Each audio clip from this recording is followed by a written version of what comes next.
You ever notice how everyone's terrified of aging? Like the second you hit 30, you're supposed to panic about everything falling apart? Your body breaking down, your brain slowing, your best years vanishing in the rearview mirror? That's the story we've been sold. Anti-aging creams, youth obsession, this desperate clinging to your 20s like they were some golden age you'll never get back. Here's what nobody's telling you. Most of that is complete garbage. Data doesn't lie, and the data shows your 40s and 50s actually peak in ways your 20s never could. I'm breaking down what genuinely gets better as you age versus what anti-aging culture wants you to believe. We're talking emotional control, decision-making power, confidence that isn't fake, and money that actually shows up in your account. 4 major areas where aging isn't your enemy. It's your advantage. Let's get into it. Thing 1. Emotional regulation becomes your superpower. Your 20s, you're an emotional pinball machine. Someone cuts you off in traffic, you're seething for an hour. Your boss gives feedback. It ruins your whole week. A text goes unanswered, you spiral into worst-case scenarios. You're reactive, defensive, constantly flooded with feelings you can't control. By your 40s and 50s, something shifts. You stop taking everything personally. That traffic cut off? Whatever. Critical feedback? You extract what's useful and discard the rest. Unanswered text? You assume they're busy because you're not the center of everyone's universe anymore. This isn't about becoming cold or detached. It's about your brain finally developing the circuits that separate what matters from what doesn't. Here's what actually happens. Your amygdala, the panic button in your brain, stops firing at every little threat. You've seen enough situations resolve themselves that your system stops treating every problem like a 5-alarm fire. You've survived enough actual hardships that minor annoyances register correctly as minor. Try this next time something triggers you. Pause for 10 seconds and ask yourself if this will matter in a week. Not a month, not a year, just 1 week. Your younger self couldn't do this because you hadn't built the database of experiences proving most things don't matter. Now you have that database. Use it. That pause creates space between stimulus and reaction, and that space is where your power lives. Thing 2. Decision-making gets brutally efficient.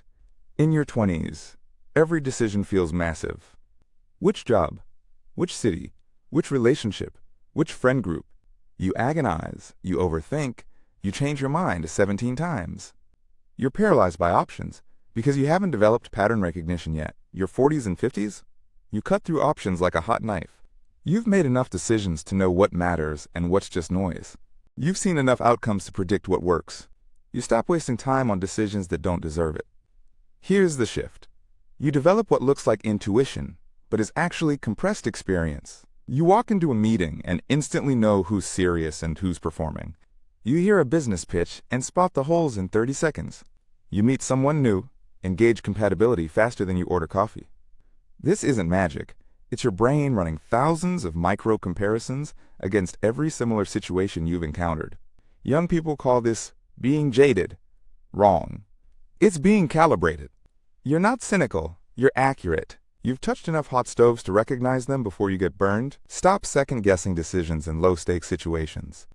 Here are some examples. Lunch spot? Pick in 10 seconds. Netflix show? 30-second limit. Weekend plans? Decide and commit. You're training your system to trust its pattern recognition. Your younger self needed long deliberation because the database was empty. Yours isn't. Act like it. Thing 3. Confidence stops being performance. 20-something confidence is usually fake. You're performing certainty you don't feel. You're mimicking people who seem successful. You're wearing confidence like an outfit that doesn't quite fit, hoping nobody notices. By midlife, confidence becomes structural. It's not about convincing others, or even yourself. It's the quiet knowledge that you've survived everything life's thrown at you so far. Job loss? You've navigated it. Heartbreak? You've recovered. Failure? You're still here. This confidence shows up differently. You stop explaining yourself constantly. You stop seeking validation for every choice. You stop performing expertise you don't have. Someone questions your decision? You don't need to justify it with a dissertation. You state your position and move on. Your friend criticizes your career move. Your family questions your relationship. Your colleague doubts your approach. Old you would have built elaborate defenses. Current you? I appreciate your input and done. Not because you're dismissive, but because you know your own reasoning and don't need external approval to proceed. Here's what changed. You've been wrong enough times to know being wrong isn't fatal. You've been right enough times to trust your judgment. The combination creates actual confidence, not the performance version. Start practicing non-defensive responses. Someone challenges you? Try.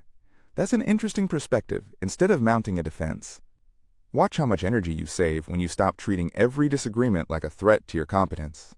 Thing 4. Earning power hits its stride. Your 20s are financially brutal. Entry-level wages, student debt, no negotiating power, constant uncertainty. You're building skills but not seeing the payoff. You're valuable, but can't prove it yet. You're working hard for money that barely covers basics. Your 40s and 50s? The compound interest of career capital finally pays. You've built networks that actually open doors. You've developed expertise people pay premium rates for. You've made enough mistakes to avoid the expensive ones. You've learned what you're actually worth and how to demand it. The data backs this. Median earnings peak between ages 45 and 54 across most industries. Not because you're working harder, but because you've accumulated skills, relationships, and reputation that create leverage. You're not trading time for money anymore. You're trading expertise and access. You can command consulting rates your younger self couldn't imagine. You can negotiate salaries without desperation clouding judgment. You can walk away from bad deals because you know more opportunities exist. You've seen enough boom and bust cycles to make smarter money moves. Your network becomes currency. That person you helped 15 years ago, they're now hiring for six-figure roles.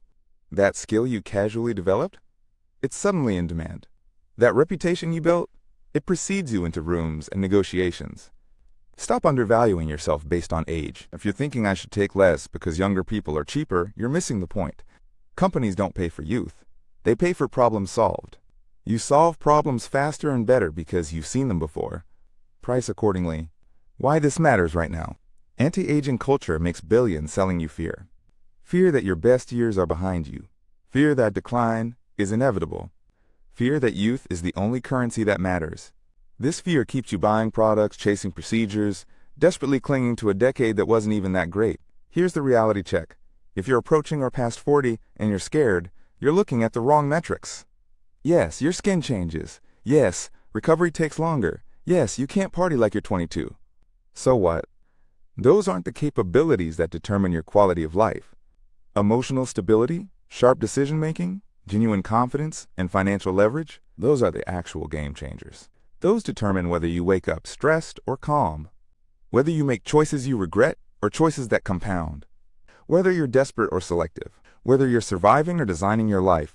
The shift happens when you stop mourning youth and start leveraging accumulation. Everything you've learned, everyone you've met, every situation you've navigated, that's not dead weight. That's ammunition. Look at what you can do now that you couldn't at 25. Here's what you've gained. You can read people accurately. You can make decisions without agonizing. You can handle conflict without falling apart. You can earn more while working smarter. These aren't small upgrades. These are fundamental capability shifts that change everything. Stop buying into decline narratives. Start taking inventory of what's actually improved. Your 40s and 50s aren't about fighting aging. They're about finally having the tools to build the life your 20s could only fantasize about. Use them.